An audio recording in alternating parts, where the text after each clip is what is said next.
Did you know wombats produce cube-shaped poop? In the next few seconds, you'll learn why this happens. Their poop's unique shape helps prevent it from rolling away. This is crucial for marking their territory. A wombat's digestive process is slow. It takes around 14 to 18 days to digest food. Muscle contractions shape the poop into cubes.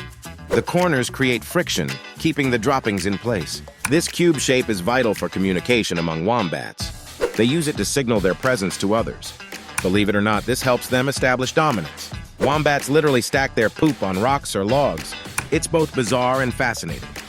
Nature has some incredible surprises, right? Hit the like button if you found this useful, and don't forget to subscribe for more amazing facts.